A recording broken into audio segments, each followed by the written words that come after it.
started. So, welcome everybody once again to an evening of stories. It's so good to see you, Norman, John, Terry. I don't think I've met you in person.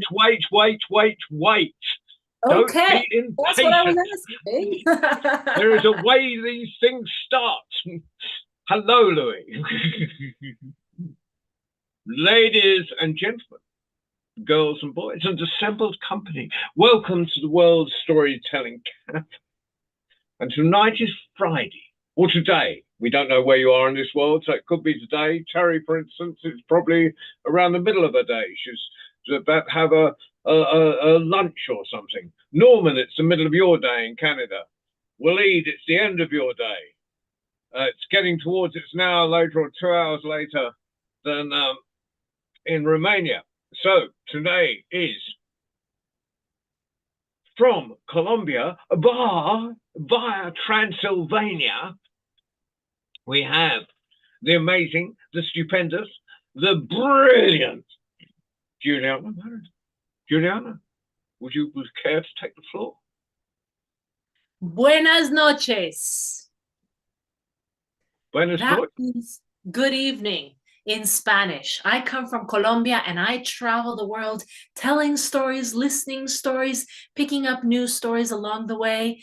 And I have a story that I'm going to tell you this evening, which is the very first story that I learned to tell back when I was studying at the storytelling school in Colombia.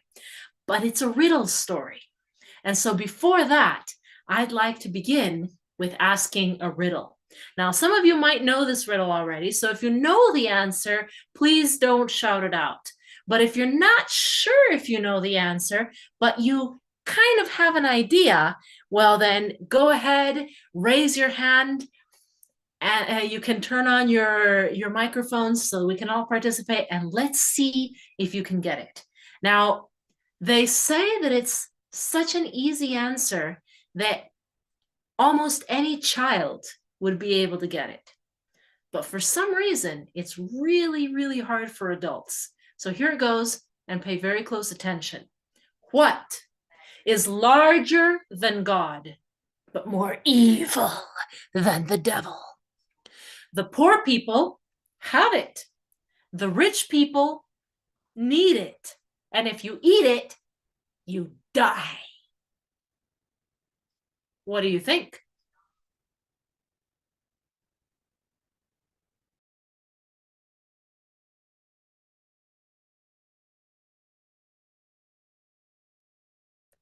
Does anybody want to turn on their microphone and give me any ideas? What is larger than God, more evil than the devil? The poor people have it, the rich people need it, and if you eat it, you die. The advantage of old age is that you forget the answer, even if you knew it once. I know the answer. Okay, so don't tell it yet, please, Norman. Let's see if anybody else has any ideas. Is there anybody here who does not know the answer but wants to make a guess? Written it down. You've written it down. Okay. So what do you think it could be, Mike? Well, I was hoping Lewis would have a go. Louis, do you have any ideas? What is larger than God, more evil than the devil? The poor people have it, the rich people need it, and if you eat it, you die.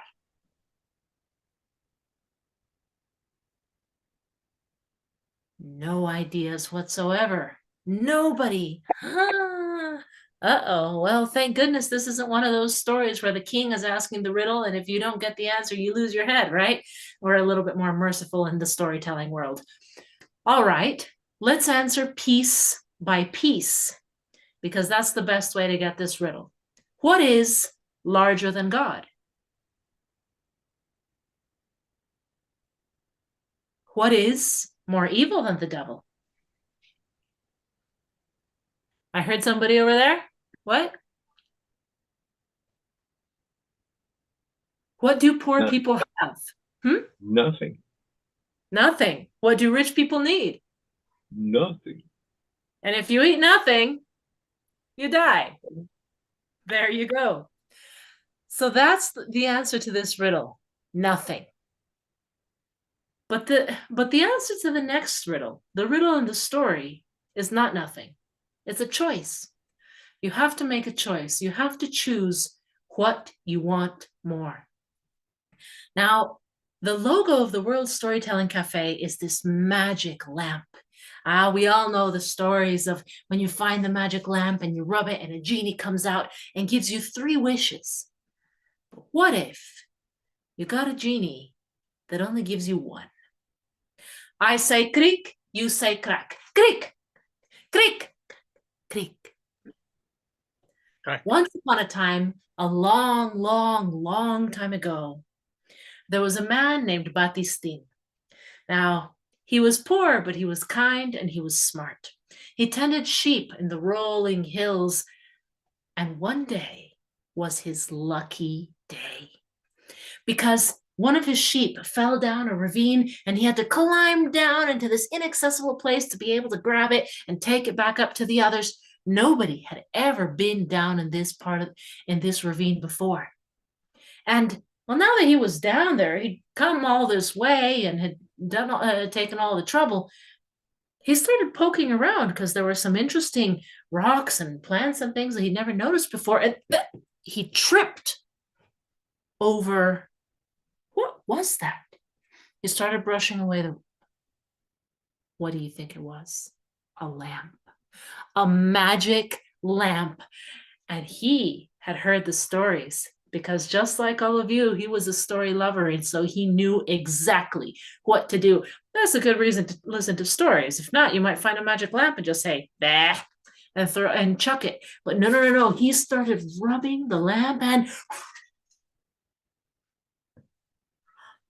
not exactly a genie, but a magical creature nonetheless. And she smiled at Batistin and she said to him, you are a lucky man. You have saved me, for I have been here trapped for so long, but now I can rejoin my sisters and finally be free. And so I grant you a wish, anything that you desire. But these teens started jumping up and down. He knew exactly what he wanted. Money! Because if he had money, well, he could make a better life for himself. He could buy all the nice dresses that he wanted to give to his wife, but that he couldn't afford. He could give his mother a nice, comfortable living instead of her having to sleep in the bedroom there and sit in the rocking chair that was always broken. He could help all the people in his village, and he was already pretty happy with his life the way it was, but he knew that having money would be able to improve the life of everybody around him. And so he knew that but just as he was about to ask for his wish of being a wealthy man, suddenly he remembered something that money couldn't buy, but maybe a magical wish could. His wife, you see, the wife that he loved so dearly and he wanted to take these beautiful dresses to. He wanted to take her out shopping and take her to the big city. He wanted her to feel like an important lady. He wanted to be able to give her everything that he couldn't afford to now. But he knew that she didn't care about any of that. She didn't want to be some fancy lady in the city.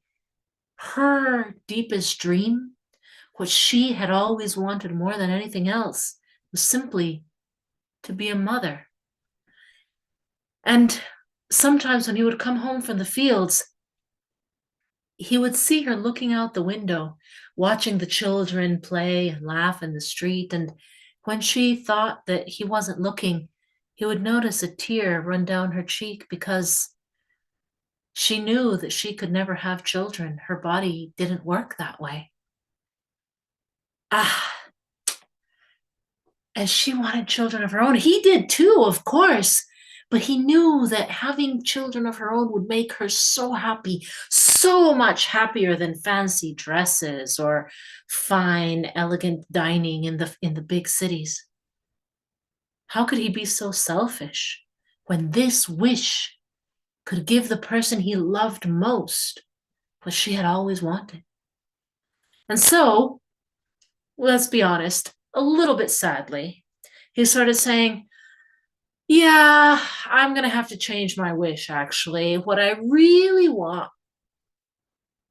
And then he remembered another thing that money couldn't buy.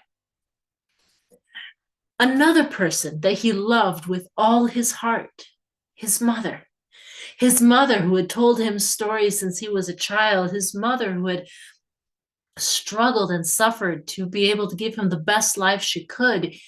His father had died when he was quite young, and she had done all of this all by herself. She had given everything for him. And now she was old and blind.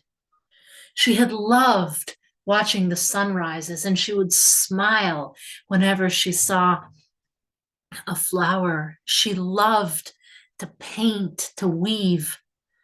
But since her eyes had gone bad, she was always sitting in a dark corner in the rocking chair, feeling like she was missing out on the most beautiful things in life. And how could he be so selfish as to just think of himself or his wife when his mother had given everything for him? And now he really had a problem because he really loved his mother. He really loved his wife. And he also really wanted money. And he only had one wish. Now, what would you do if you had to choose? What choice would you make? And I see Norman is smiling because I'm sure you have heard this story before and you already know the choice. But for those of you who may not have heard this particular story, put yourself in that situation. When you are confronted with an impossible choice, what do? Now, I think it's really interesting that I've told this story in many different countries, and in every culture, people tend to have different values. So I'm curious, who wants to answer where you're from and what you would choose? Go ahead and unmute yourself, raise your hand. Anyone want to jump in?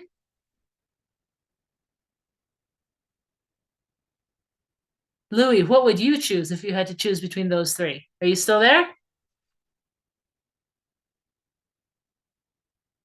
Looks like we have a quiet group tonight. So, Louis, do you want to answer? No? All right. So I'll tell you what Battistin chose. Now, Battistin, he thought and he thought and he thought, and the genie was starting to get a little bit impatient. And she said, I've been trapped here for a very long time and I really want to be free. What is your choice? Mother, wife, money, mother, wife, money, mother, wife, money. What am I going to do? And finally, Battistin knew what he had to do, what was most important. Now, like I say, in each culture, people have different values. In Colombia, people almost always choose to heal the mother. In Europe, most people choose children for the wife. In the United States, most people choose the money. Battistin chose none of them. Battistin looked at the genie and said, I don't have to choose because I choose it all. I choose for my mother to see my children sleeping in cradles made of solid gold.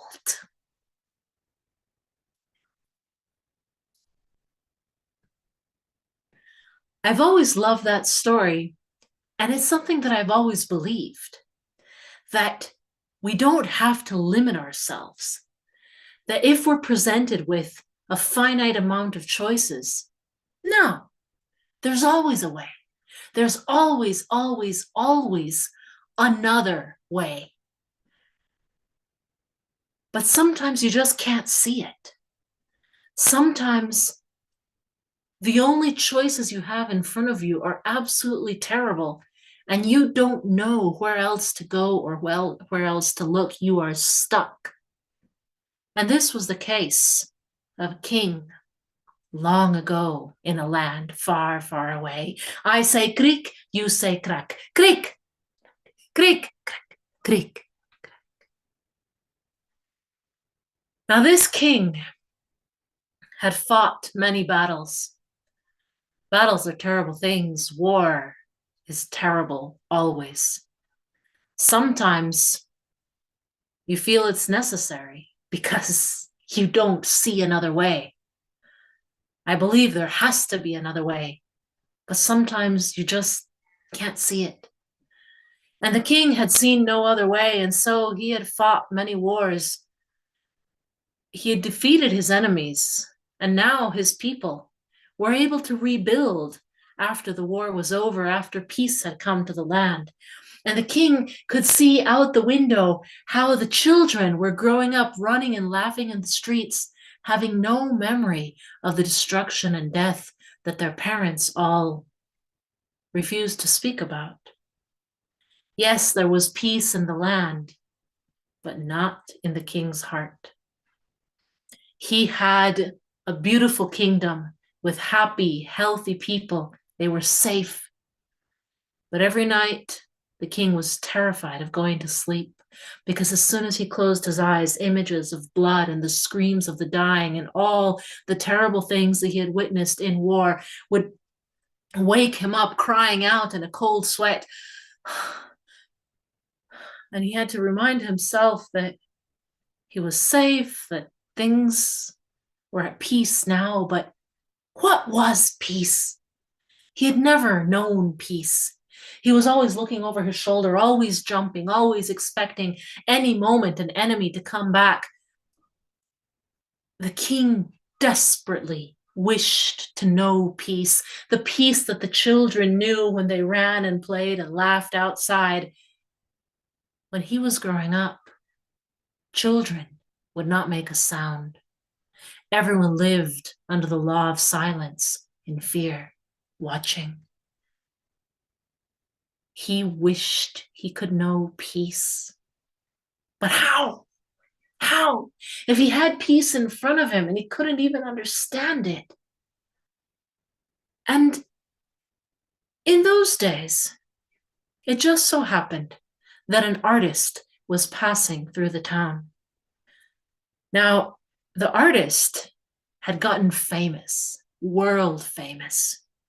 And the king had heard the name, but it wasn't until he happened to see the artist passing by that he recognized him. He knew this man. He had grown up with him. They had fought together in battles.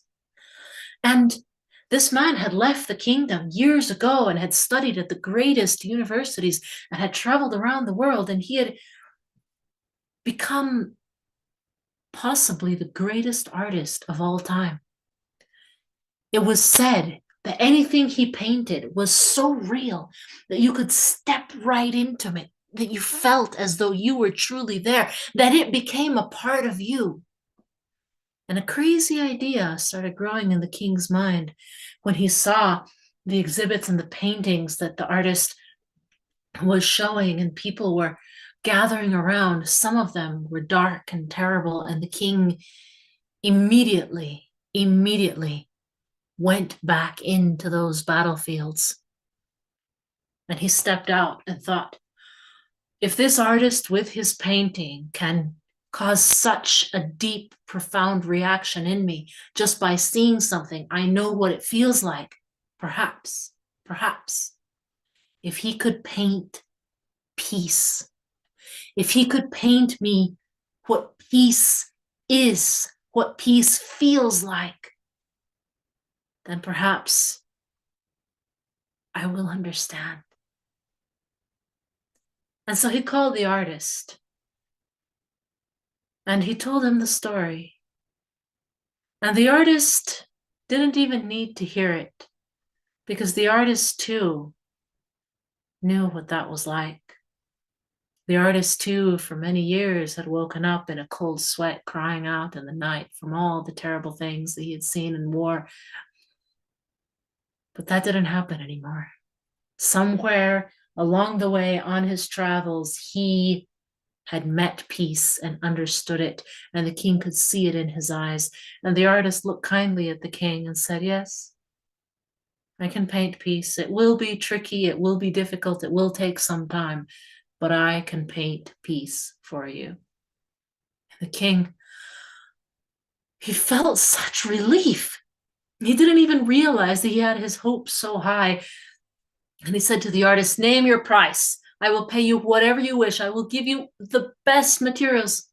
And the artist said, my only condition is that nobody, especially not you, see the painting until I say it is ready. Granted, said the king. And he gave the artist an entire wing of the palace to work in. He had servants attending to his every need, taking him his meals, giving him the very best paints, and this huge, massive canvas that covered an entire wall. And the artist locked himself away to paint.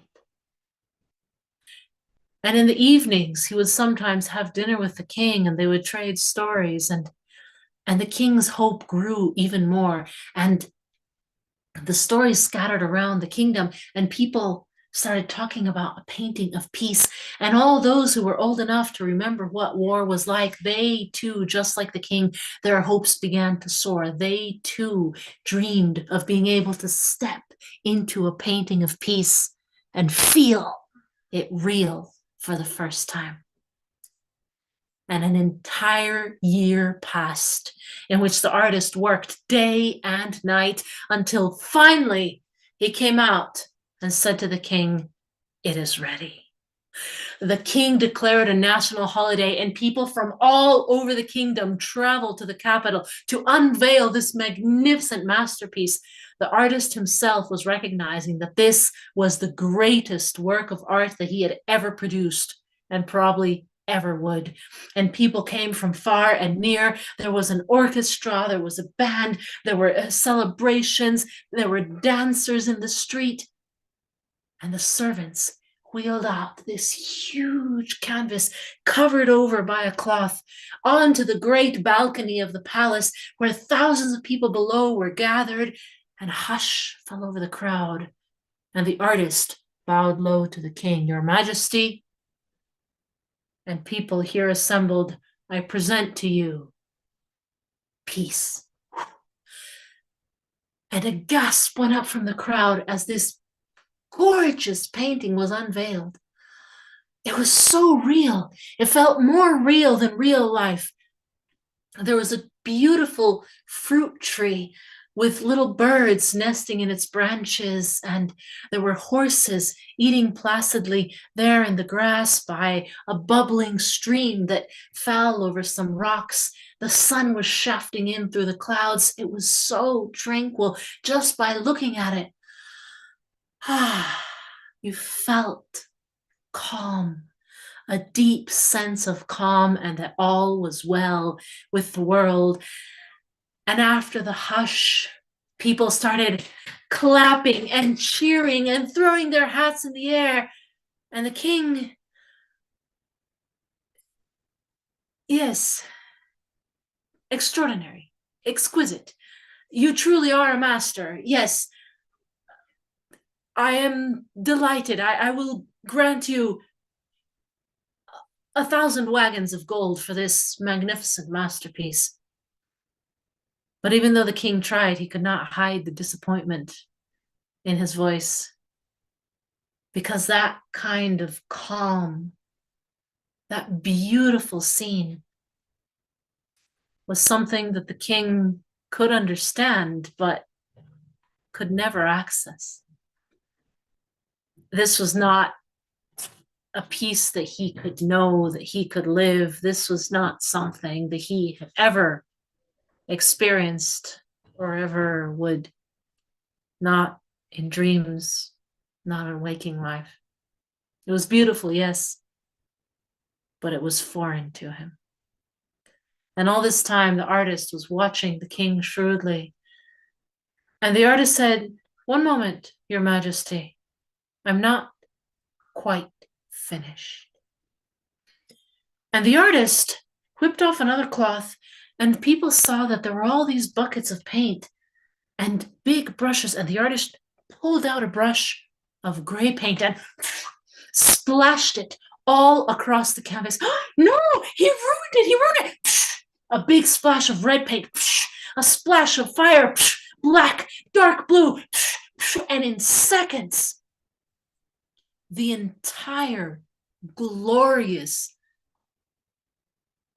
scene was ruined. There was a flash of horrible lightning. There was a thunder. There was a storm that had, no, that beautiful fruit tree was struck down the middle. It was up in flames. The nests were in flames. The birds were fallen on the ground with their feathers alight.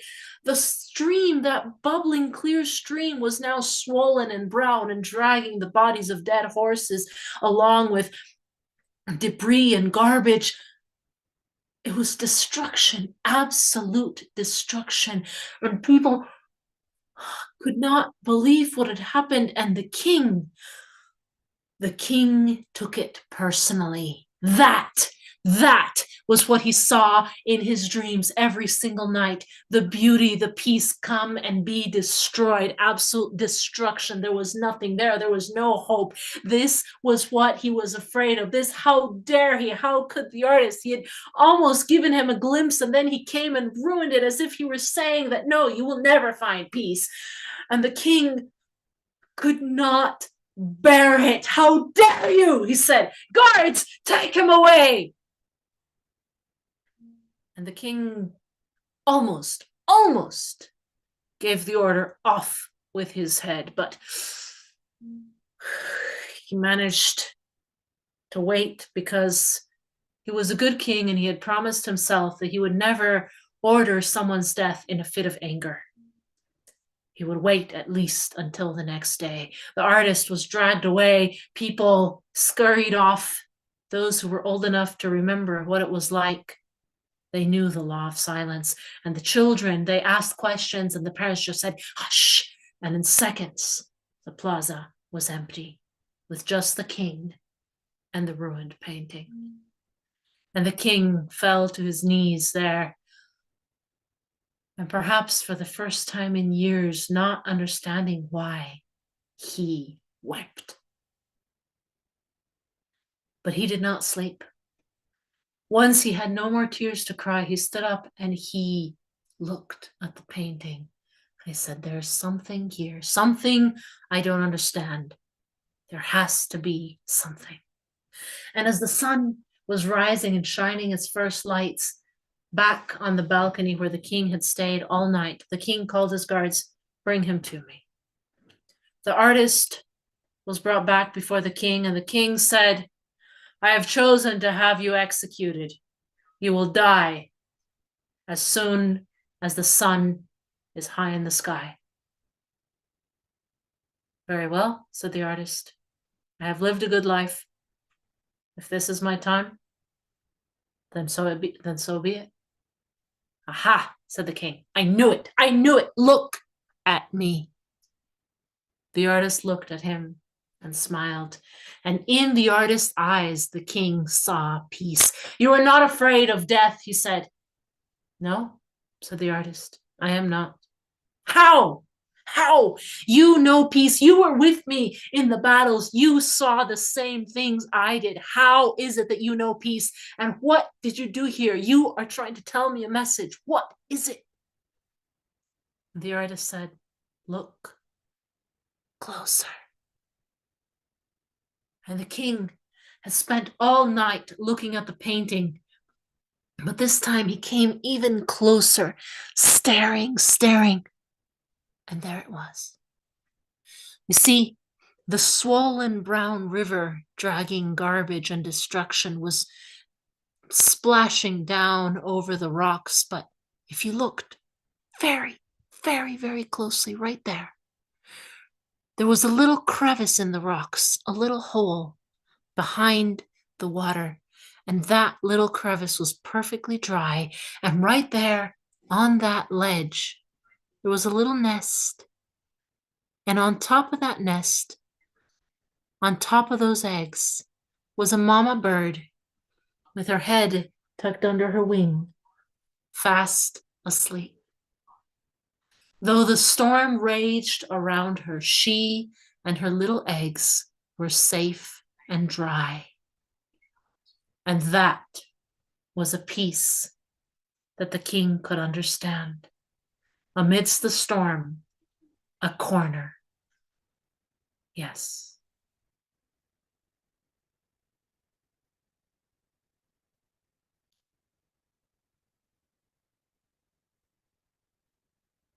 Obviously, the king did not execute the artist.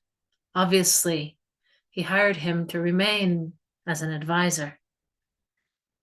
And I'd like to believe that the king learned to find peace in his heart.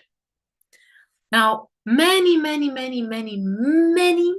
years after this story, there was another young man in a completely different part of the world who had the same problem as the king, except that he didn't have the money to hire an artist to paint peace for him, and so he decided to go try to find it on the other side of the world. He decided that the best way perhaps to find peace in his heart was to do good for other people, and that's a pretty good choice.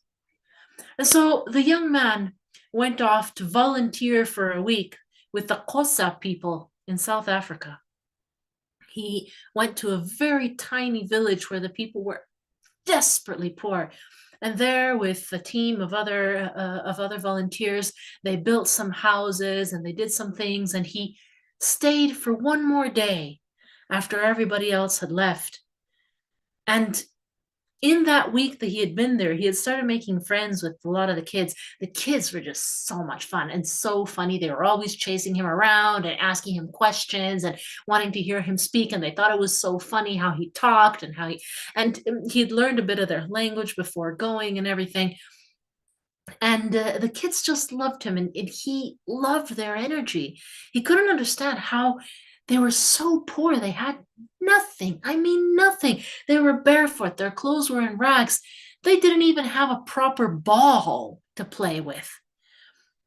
And he knew that they weren't getting enough food. And he had so much back home, and yet he did not have the happiness that shone in these children's eyes. But he had come here to help, and he wanted to do something good.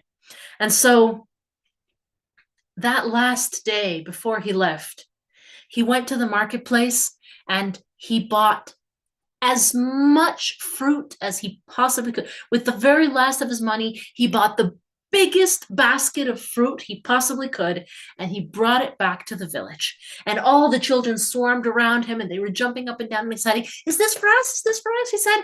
Aha, he said. Now, unfortunately, there were a lot of children, and he didn't have enough to buy fruit for everybody. It was the biggest basket of fruit he could, but it still wasn't enough. And he knew that it wouldn't be fair to give it out and for people to be left out. He didn't know how to do that. And so he said, all right, kids, we're going to play a game. We're going to play a game, and you're all going to run, and whoever reaches the basket of fruit, I'm going to put it over here on that tree. Whoever runs the fastest and gets to the tree the first, they get to have the fruit.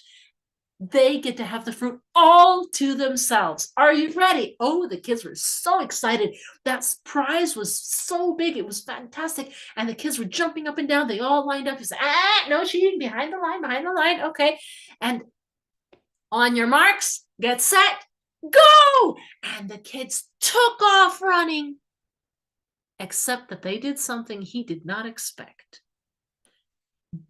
Right before they took off running, each single kid reached out to each side, grabbed the hand of the other child next to them, and they all ran together, holding hands, reached the tree at the exact same time, and they sat down in a circle to share out the fruit. And there wasn't enough. And so each kid got maybe 1 or 2 bites, and they were still hungry. And the young man couldn't understand it. he wanted to be able to fill at least one kid, for them to have a full meal finally. And finally, he came up to some of the older boys that he said, you know, I don't understand. You had a chance. One of you guys, if you had run ahead, you could have won it. You could have had enough for you and for your family. But now you don't have enough. You're not going to be full. Why? And the boys looked at him as if he were absolutely insane. Ubuntu, they said to him. Ubuntu? Ubuntu, Ubuntu, Ubuntu, they said to him. And he had studied a bit of the language, but this was not a word that he recognized.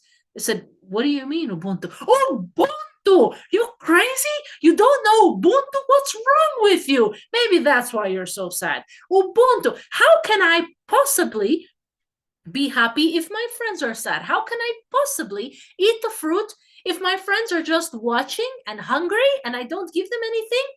Ubuntu. I am because we are. And that is the only way that life works. Ubuntu.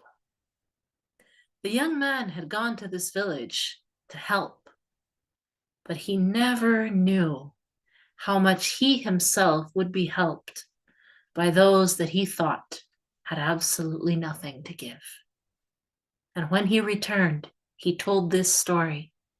And this story was told and told and told again until now I'm telling it to you.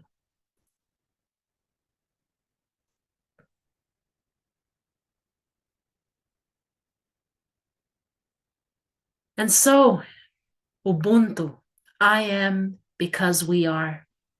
We are here together listening to stories, and it is a beautiful evening, and it will be an even more beautiful day tomorrow.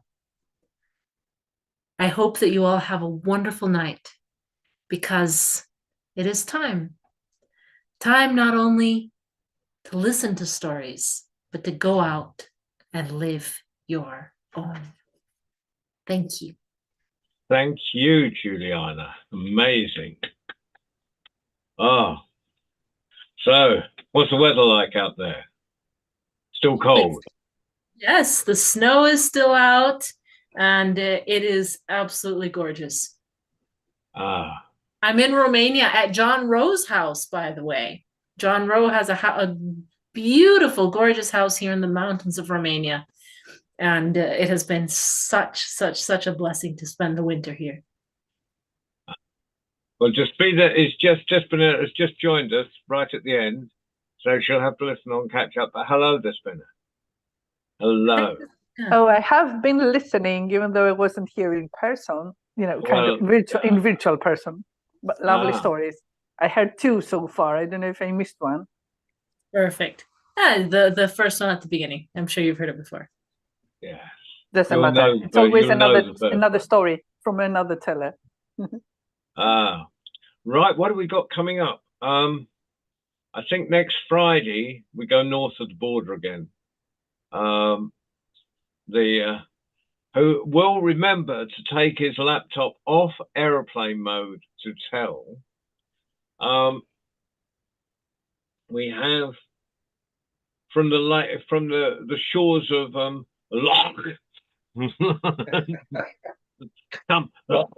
or other we have the amazing Donald Nelson. So which loch are you near? I'm near Loch Lomond. The bonny banks of Loch Lomond. Yes. And it's not so bonny today. It's very wet and windy. But still beautiful. Still beautiful. In the Cecil Sharp songbook, which we had as our songbook at school, there was we had to sing. All us Essex boys had to sing about the bonny banks of Loch Lomond. But I think I stayed at a youth hostel up there at some laird's Yeah, there's quite a few on the banks of Loch Lomond. There's a few youth hostels. Is there one at some old Laird's castle? Probably there's lots of old Laird's castles round about here as well. So yeah, there probably was. But it's something. Anyway, so that's where the story's coming from next Tuesday. Of course, on next Friday, on Tuesday, an hour earlier, or 2 hours earlier, at 4 p.m. UK time, we have our young international tellers. There's no worldwide story round this Sunday, but there will be the Sunday after Donald, and so on. But there is something very important happening next Wednesday. We have an extra program coming on, and it's an open mic, and it's on at 7, much to Waleed to discuss, because he'll get home about 4 o'clock in the morning or something. We've got I've sent him everything across. It'll be up on the website soon. Justine Demir is taking her Tales and Tunes, which normally happens in a public house outside Ipswich or in Woodbridge. She's taking it back to her own house and putting it on the cafe site. So Wednesday at next Wednesday at 7 o'clock, you would be welcome. Everyone is welcome to come on and tell a story, sing a song or something on Tales and Tunes. Just log in the usual way. Your host will be Justine Demir. And this will be a monthly program happening on the first Wednesday of every month. So that's worth a mention, I thought. So it'll be nice, because she's already got an established sort of round of sort of local people. She usually has a guest teller in, and or she used to when it was live. Right, Terry's 7:30. Oh yes, of course, 7:30 in the evening will be something like 3 o'clock in the afternoon in Ohio, which is care home time for stories. Well, but Wednesday's great. There'll be a mixture of lots of local Suffolk, and we'll hope to bring the world in. Meanwhile, Louis, it's been good to see you again, as always, and good to see everyone else. What a delightful end to here in the UK, in England. I don't know if this stretches as far as Scotland. I don't know whether it's a UK thing or an English thing. It's National Storytelling Week. Is it National Storytelling Week in Scotland, Donald? No, I'm afraid not. But we tell stories all the time, so it's always. Yeah, I know. No, you're all natural fibbers, so it's Oh no, we're not. Well, Is that the truth? That's not what I heard on the news this week. Sorry, that was topical for the international audience. Donald will understand what I'm talking about. But it's in England, it's National Storytelling Week, so it's been a pleasure to finish off this National Storytelling Week with Juliana, and thank you very much for telling. Next week we'll enjoy Donald. Come on Wednesday, come on Tuesday to support our young tellers. Meanwhile, wherever you are in this big wide world, good afternoon, good morning, good evening, or good night. Thank you very much for joining us. Thank you, Juliana. Bye. Bye-bye. Bye-bye. Bye, Louis. See you, mate. See you again. Thank you, everyone. And I dropped off a riddle. I'll drop off the answer next Wednesday. For those who don't know, just as an incentive. And one quick thing before I have to sign off too. Juliana, I can't thank you enough. You've renewed a spirit within me hearing your stories. Okay, thank you. Oh, wow. That's extraordinary and amazing. Thank you, Norman. You're welcome. I'll maybe get a chance to explain later. Take care. Yeah, I'd love to hear that. I'll write to you. Bye.